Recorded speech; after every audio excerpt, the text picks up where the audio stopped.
I was 3 weeks postpartum, and I was asked, "What have you done for yourself today?"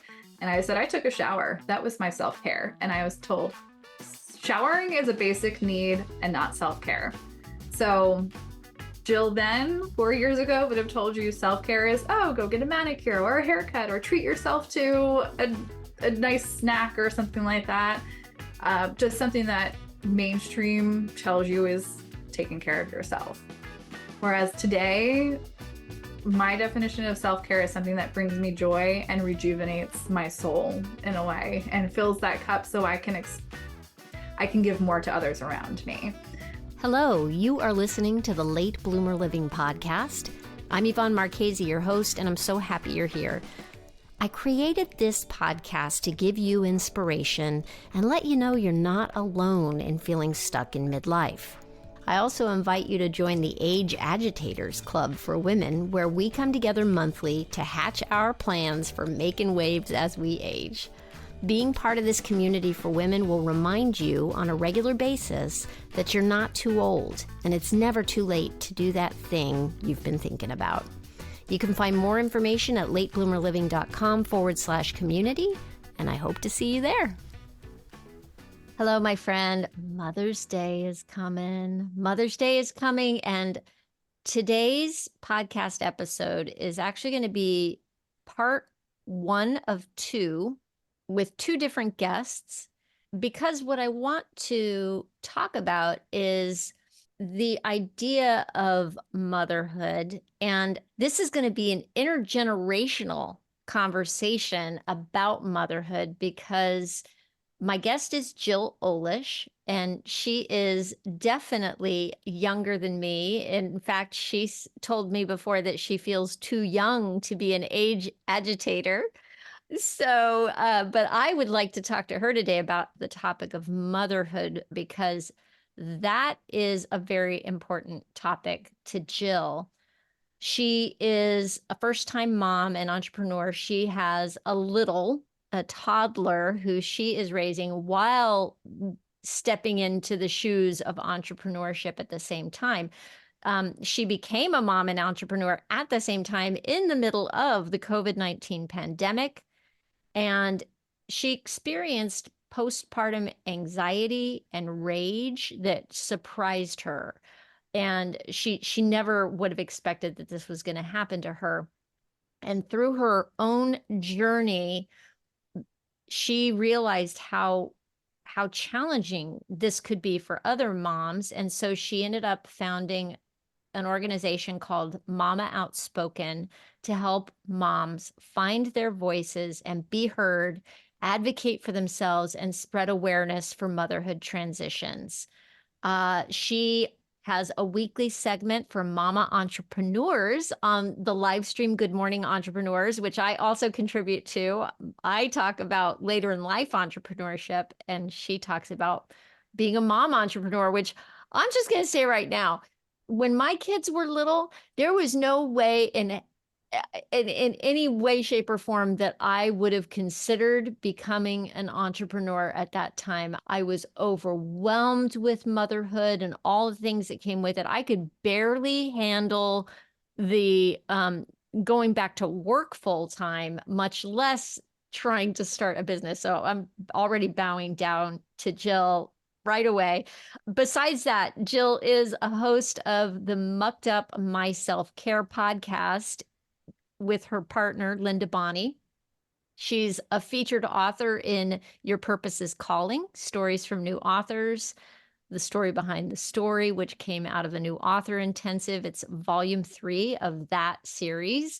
And she's just amazing. Jill is part of a business mastermind community that I am in as a participant, but she keeps the whole ball rolling behind the scenes and is like, seriously, I want to be Jill when I grow up. Hi, Jill. Thanks for being with me today. Yvonne, you are so sweet with all the words that you say. Oh man, thank you so much for having me today. I am so excited. So happy. Yeah. Wow. So where do we start, Jill? let's start with your motherhood journey, I think. What on earth made you decide to start your own business?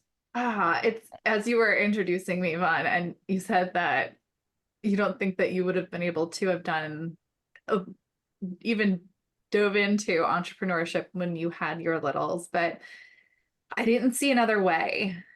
Mm, I am a funeral director by trade. I went to school for that. I was not in the business while I was pregnant, so I didn't see a way to go back to it with the baby. mm, It's very demanding. Hours are on call 24/7. That was just not something I wanted to do. mm, I had been working at the New York State Department of Motor Vehicles at the time, which was also a demanding job. And I was hmm. actually in line for a promotion before I went on maternity leave. Of course you were.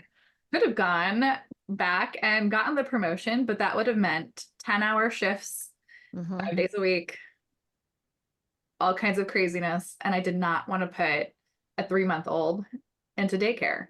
Hmm. So I felt my limited options were super limited for what I knew and loved to do.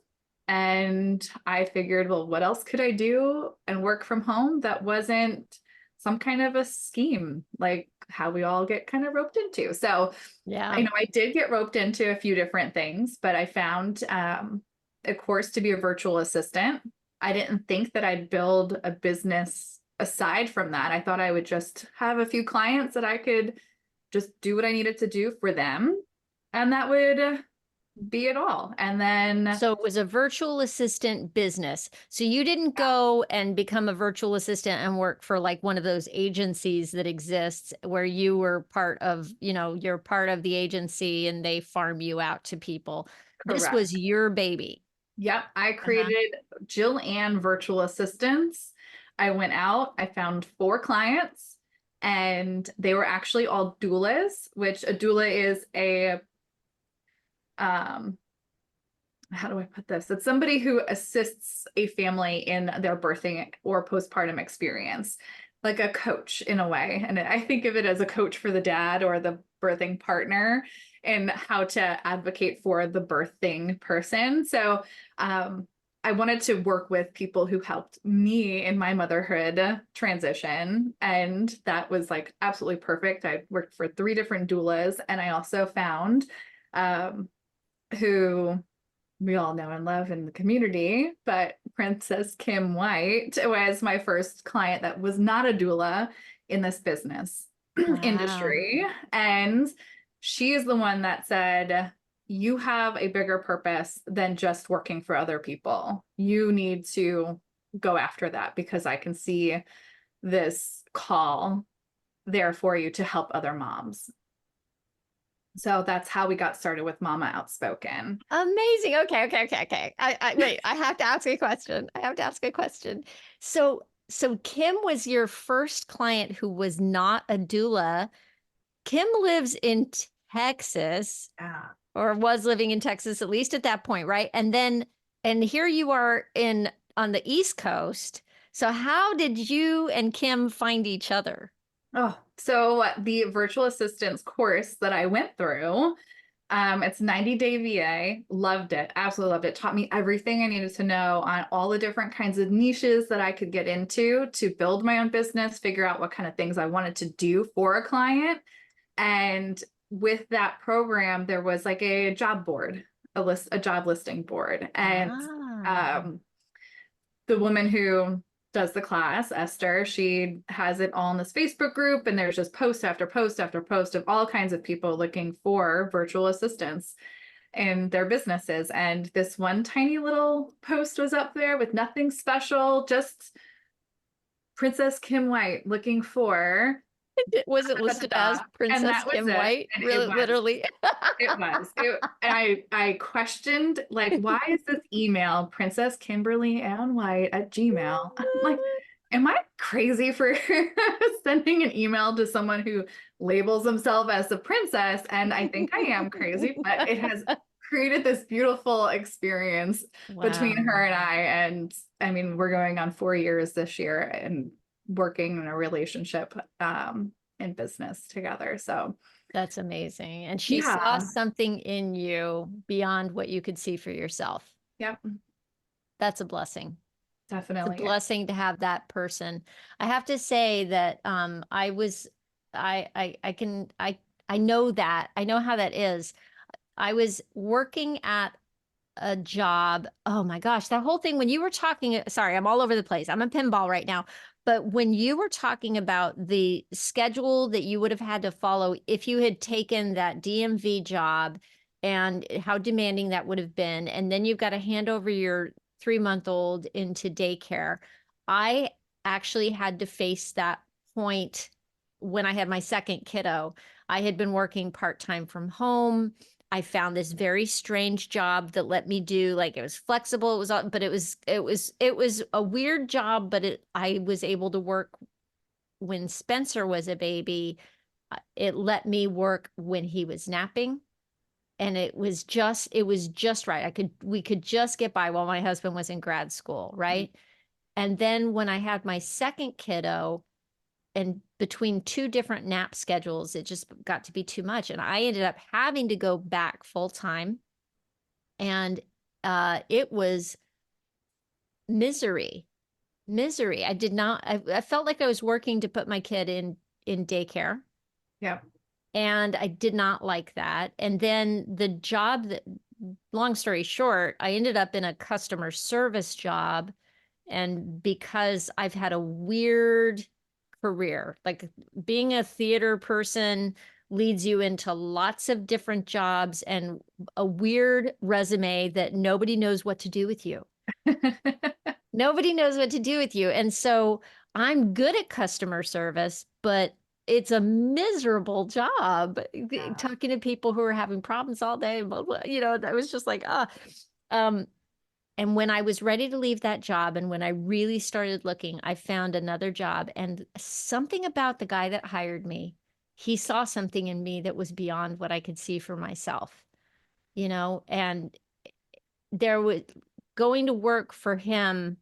I think launched me into feeling confident enough to eventually go full time in the photography, which I had been dabbling in, little side thing. And I thought, because all I wanted to do was have a business that gave me the flexibility to be with my kids. Yeah.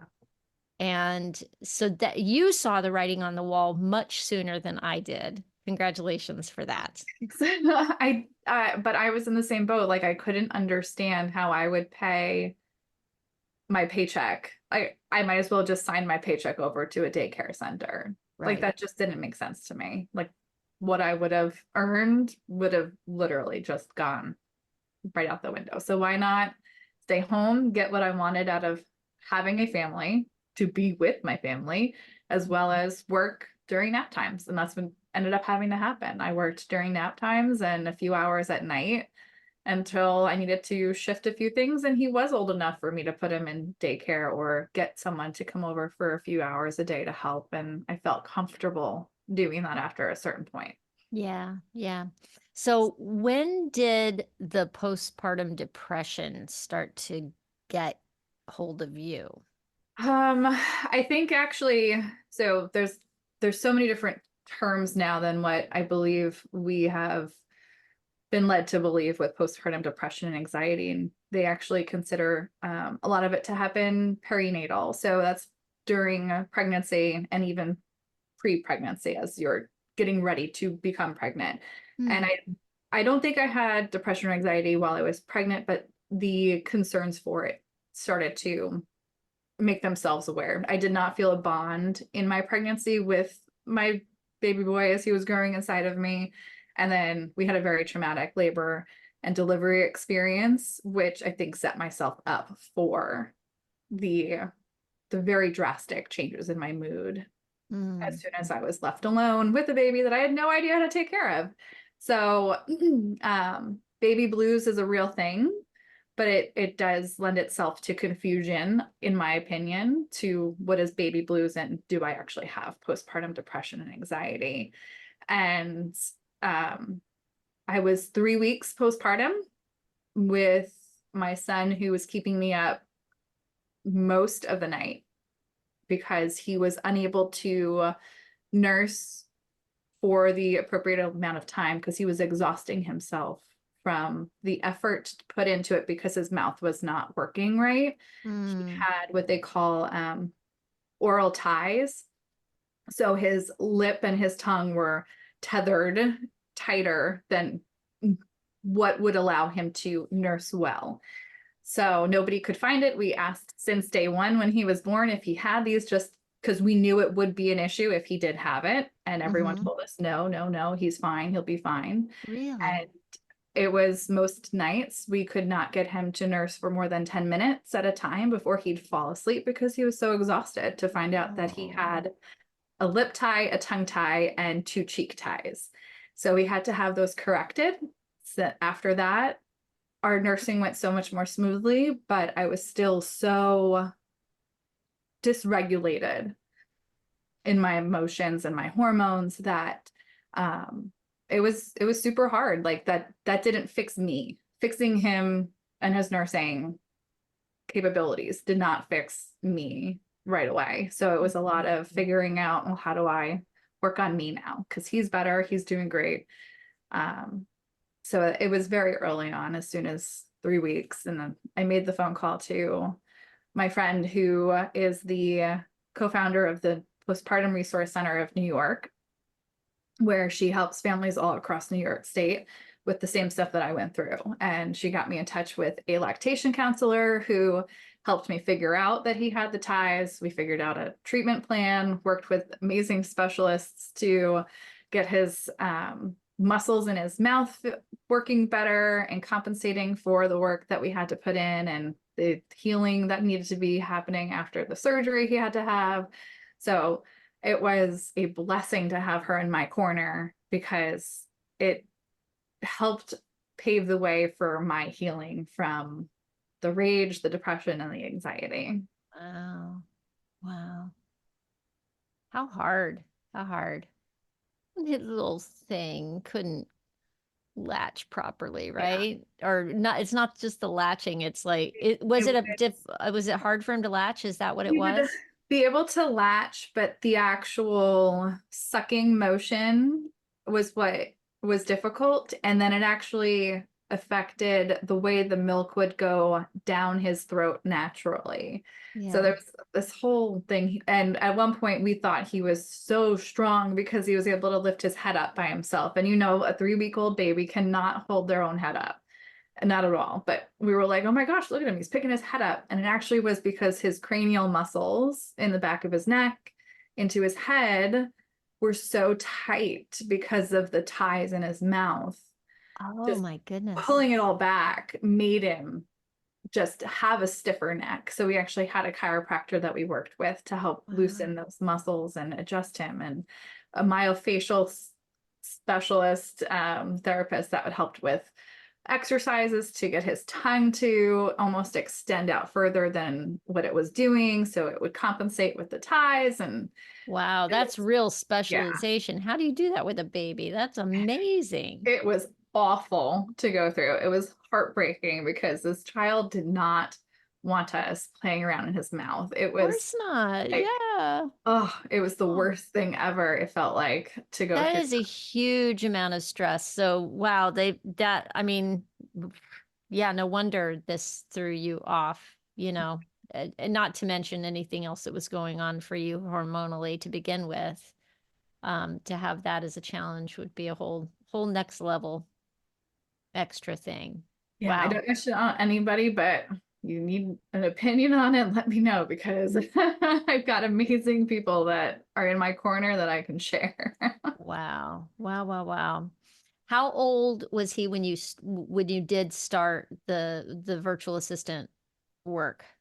He was actually 3 months old by the time that I got my first client. So I started a few weeks. I was very newly with Declan. I think he was born June, the end of June. And if I'm not mistaken, by the end of July, I had started my course. And the the course is supposed to be able to be done in 90 days, but it's at your own pace. So you could take longer or you can do it in a week, depending on how much time you want to devote to it. So I did it. And by October was when I had my first client. So I did it in 3 months. Wow. Amazing. That's Yeah. sheer force of will right there. It really, but I had at the time, it like when he was between a week and 3 months old, he wasn't doing anything, just laying in my lap. And it's funny because I have tons of pictures of him just like napping in my lap and me on my computer, reaching over, just watching these courses. So by the time 3 months came around, though, he was reaching for everything. I couldn't grab Oh, a pen and a paper. I could, like, he'd kick me out of so many things on my computer because he'd just be like, right to the computer. So this kid was working at 3 months old with me. oh my gosh. So it was definitely a challenge in figuring out, well, we got to shift some things around. How are we going to work when I need to work and I don't need him interrupting my day? So Yeah. that posed a lot of pressure on me, and because I'm a workaholic, like I want to work. I don't do well sitting idly. Yeah. At what point did you realize you needed help? um Aside from my call for help for the, in 3 weeks in, I can't remember exactly the time frame, but we were in his room. I tried to work in his room for a quiet time, let him play on the floor, and then me sit in the rocking chair and work on my computer on a tray table. It didn't work out, so I gave up. And then he was he was not crawling yet. He was still on his belly, but mobile, like he was moving all over. So we went back in that evening and I got so frustrated. I don't remember from what, because in a moment of panic, you don't really always remember what led you there. But Yeah. I know I got just so overwhelmingly frustrated with just something that I kicked the tray table across the room in a moment of rage, just like, nope, this is not happening right now. I'm done. I scared the crap out of everybody in the room. My husband never looked at me at that way that he did that Mm, moment. mm, And my baby boy cried, but he also wanted me at the same time, yeah. which made me feel like a complete monster. Like, how can Yeah. you still want me when I just caused this panic inside of you from like not knowing what the heck just happened? So that was my first key, that there was an issue with rage. And then it needed to be worked on. Yeah. Wow. Somewhere along the line here, you find yourself your 4 clients, you're working. And at what point did you feel like you had learned something and wanted to be able to help other people? And I guess what I'm asking is, when did you start Mama Outspoken and how did that come about? Let's see. I think it was December of 2020. So I think it was around the same time-ish of knowing I needed help with the rage. But primarily it was definitely leading up into that when I was in a support group. It was called fourth trimester support group. So there's 3 trimesters in your pregnancy. Your fourth trimester is the first 3 months after in your postpartum period. So one of the motherhood wellness facilities near us had a group for moms in their fourth trimester. And that was when I had been told this lovely phrase of, it's not normal, but it's common. All the things that we were all in there for, needing support for, were not normal things, but commonly felt or experienced by so many moms. So my lack of feeling of a bond with my son in the beginning was the first time I heard that anybody else had ever felt that they didn't have a bond with their child right away. Mm-hmm. And knowing that was that, if I didn't know that, how many other moms don't know that? So Right. I felt that I had something to share. I had a call from the woman who I called out to, and she's like, you need to tell people about your experience, especially being in the middle of a pandemic and isolated and feeling these things and all, like, just one thing after another. She's like, you have the ability to share. And I think that you would be exactly the person to share that with, like whoever you can reach out to. So that's where the call for a book came out. And I think that's also where, things have, whoever was a visionary in my life has called out on me to start something like Mama Outspoken. Wow. Wow. Wow. Wow. Wow. What a journey. What a Yeah. journey. Now you're full on out in the world doing this work, which is amazing. And you've extended it into having a podcast with Linda Mhm. Bonney, who is also mom to multiples Yes. and littles. And again, both of you, I just watch how you're able to navigate motherhood and entrepreneurship at the same time. And I just am wowed by both of you. She By both of you. inspires me all the time because we're on opposite sides of the world. We're meeting her morning and my evening and vice versa. And Yeah, because she's in Tasmania. Yeah, yeah, we haven't even talked about that. So you've got really she's in the future. She's in a yes, whole other day ahead of you, yeah. right? Oh my gosh. So Oh my it's God. just like, how are you doing this? If I'm barely surviving, it feels like with just one, I don't know how you were doing this. And she, entrepreneur, podcaster, writer, author, like all of the above. And I'm like, how? I don't like, I aspired to be like you, like to be able to manage that all. But Yeah. yeah, So the title of your podcast is Mucked Up My Self-Care Podcast.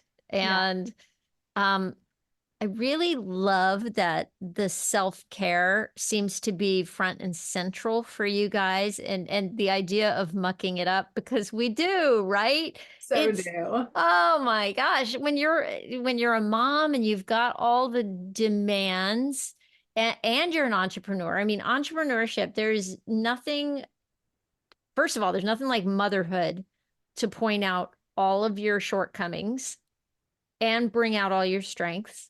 And the same thing with entrepreneurship. It'll point out Yes. all your shortcomings and bring out all your strengths and, and develop, and it helps you develop your strengths. But you've got to take care of yourself in the midst of either of those things. Super important. And so do you guys just sit around and talk about your fails on self-care?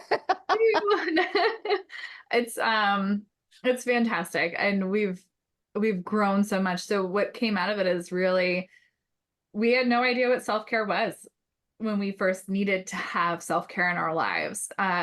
Before I was pregnant, sure, I did this and that and the other thing, but never like, I'm going to go do some self-care today because I didn't know that I needed it. And So then, can you define self-care for me? I love that you're saying that. What do yeah. you think self-care is now that you are where you are in your life? So self-care is giving back energy to me where it's leaked out and by doing something that brings me joy.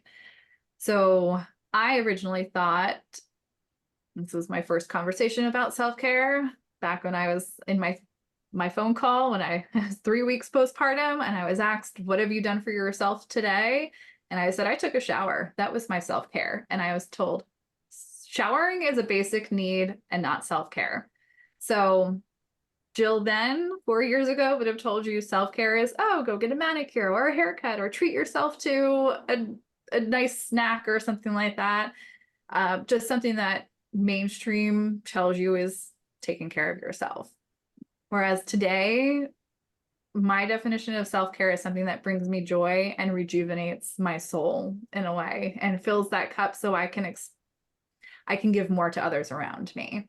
So that's going to be alone time in quiet or grounding outside, walking through the grass and really like soaking up that energy through the earth. For me, I'm a religious person. It's also going to church and spending time there in meditation or in worship because that's where my heart sings is when I'm singing. So that's the difference now for me and my definition of how self-care is. And that's what we do on the podcast, is really go into, well, what are your expectations? And can you do self-care with other people?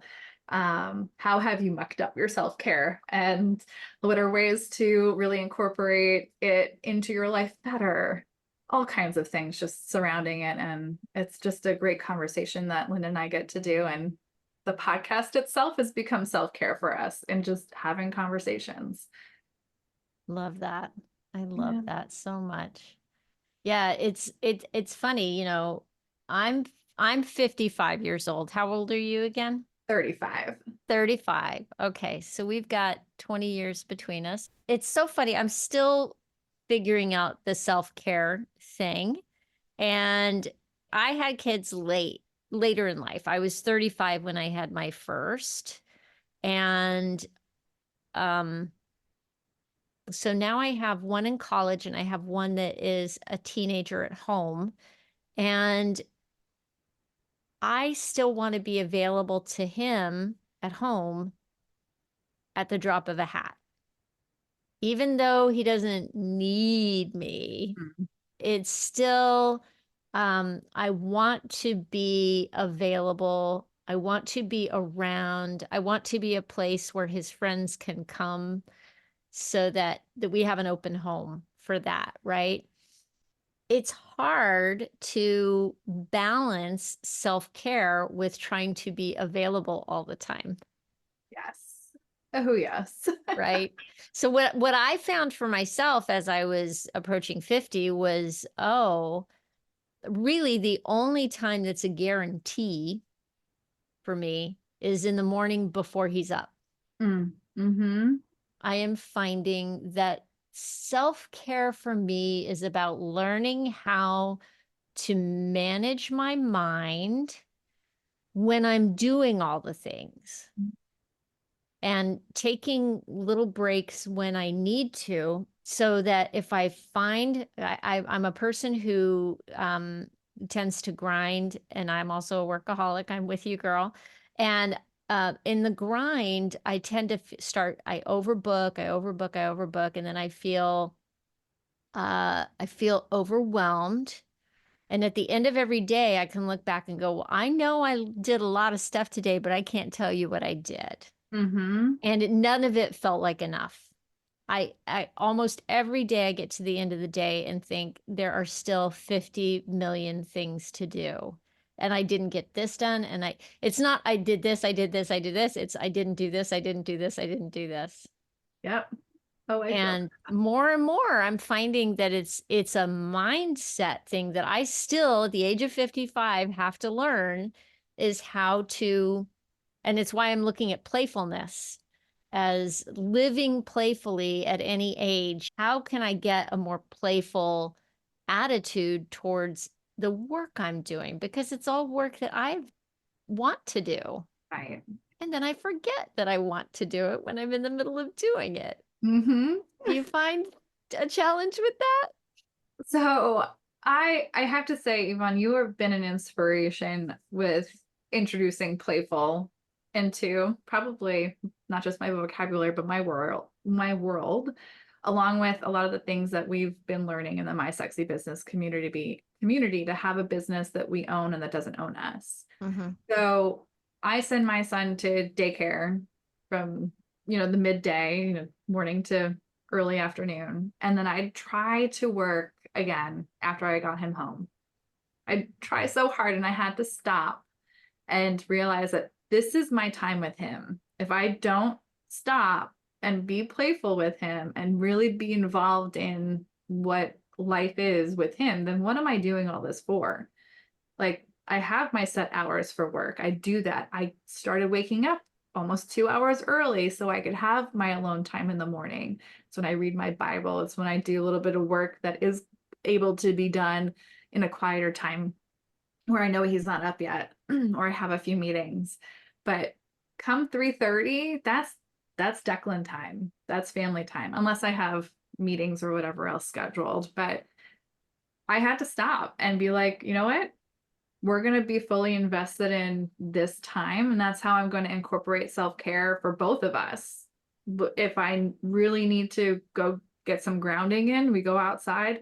I'm picking up dog poop in the backyard and in my bare feet walking around in the grass, and he's playing with his toys, and we're going to make it an afternoon. Or we go to the library So I because love what you, sorry, I'm interrupting, but I you're love what good. you just said. I'm picking up dog poop, but at the same time, you're taking care of yourself because you're grounding. You've got your Yeah. feet off and you're touching for anybody who doesn't know what grounding is, like it's literally like letting your feet be on the earth. And there's an energy thing that you can pull from that. And that's like a whole other conversation. Yeah.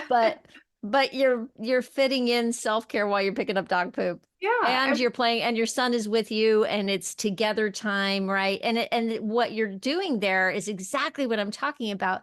It's a mindset shift from like, here's an example. If I go to the grocery store and I find myself at the grocery store at night, sometimes I'm like, it's kind of fun to be here at the grocery Right. store at night. Like, it's not as busy, and they're playing some music. Oh, this is a pretty good song they're playing. Different air to it. Yep. Yeah. And my attitude towards the shopping affects the whole experience, right? Mhm. Like it really is our attitudes that we bring to everything. Yeah. There's an element of self-care that we can bring to every moment if we want to. For sure. I don't think I would have had that shift if Linda and I had not started this podcast, because it was more of a chore.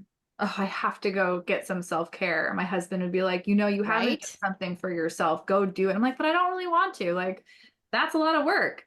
So I shifted how it means something to me. And it means something to me by including my son, because it's almost more work to go find him something else to go do while I go do what I want to do. Instead, we can just do it together. So it's filling both of our cups. So why not? I love that take on it. Wow, that's good. That's some extra good judo there, Jill. But it's true too. Like I taught, part of the playfulness for me, I love paddle boarding. I love roller skating. But there are days when I make myself feel bad for not going roller skating. It's like, well, girl, that's the whole point is to go because it's fun. It should never be a have to. Mm-hmm. Why would you do that to yourself? But Right. we do that Mhm. to ourselves, right? So funny how you can turn anything fun into not fun just by Just a little bit of a unadjusting of our mindset. Yeah. or flip it around and turn anything into fun Yeah. because of the way you decide to look at it. It's all about deciding, I think, sometimes. Yeah. Oh yeah. Yeah. Yeah. Interesting. Oh my gosh, I'm looking at the time and we probably should wrap up, but I could talk to you for forever about all of this. Um, what are you excited about that's coming up, first of all?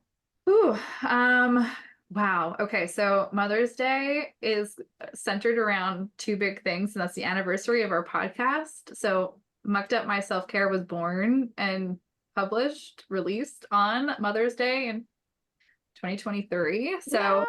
super exciting that that's happening, as well as the release of my book and self-titled, so Mama Outspoken. It's about my history of pre-pregnancy, pregnancy, labor, delivery, and healing through all the fun stuff. All the So things. And so the book is coming out. That's so exciting. First of all, congratulations on a year of podcasting because that is a huge accomplishment to get to that first year mark. A lot of podcasts start and a lot of podcasts fade. And I'm so excited and happy for you guys for making that 1 year mark. And in a book in the middle of it all. I know, which Jeez, also lady. a lot of things are following the book. I don't have the answers to what those are just yet, so stay tuned. But the book is definitely coming out. And people would find you on mamaoutspoken.com. Is that the Yeah. best place? Yep, Yeah. mamaoutspoken.com. Socials are the same, Mama Outspoken. But yeah. Fantastic. Oh my goodness. And if you're driving right now while you're listening, don't worry. You can always go to latebloomerliving.com and find everything you need there. It'll be in the show notes. And I will make sure to get links to the podcast there for you and everything else that people can come and find you if they know somebody. I imagine if you're listening right now, you're probably past childbearing age, chances are. But if you have a daughter, if you have a niece, if you have anybody you know who needs support pre or postpartum, you got to check out Jill's offerings. This is good stuff you're doing in the world, Jill. Thank you. Well, thank you, Yvonne. This was a pleasure chatting with you. I'm so excited Me to have been too. able to do this. Me too. So awesome. Thank you. Well, there you have it. I hope you enjoyed that conversation with Jill Olish as much as I did. I love Jill. I definitely want to be her when I grow up. And I feel so lucky to have friends in my life like Jill who are not the same age as me. I have older friends. I have younger friends. And I learned something from each and every one of them. I also hope that this has you thinking in new ways about what self-care is. It's a really good question, I think. What is self-care for you? Because I think it's different maybe for everybody. We've all been sold, I think, a bill of goods about what self-care looks like. And a lot of it has to do with buying things or, getting massages or, some sort of commerce attached to it. But what is it that fills you with joy? That gives you energy? It's just something to think about. And as Mother's Day approaches here, I have to wonder if you have a copy of my book yet, In Full Bloom, A Guide to Aging Playfully. If you don't, drop a hint or two to the loved ones in your lives. And if you're a mom, see if somebody might get you that for Mother's Day. All right, that is all. If you want more information about Jill, feel free to check out the show notes. I'm going to have links there to her Mama Outspoken information, as well as the podcast that she does with Linda Bonney. You can just go to latebloomerliving.com/podcast and look for episode 185. 185. Wow. Sometimes it blows my mind when I say these podcast episode numbers out loud. Next week, I'll be back with another guest to talk about intergenerational motherhood stories. And I can't wait. Come on back next Wednesday. Until then, stay safe and well. Talk soon.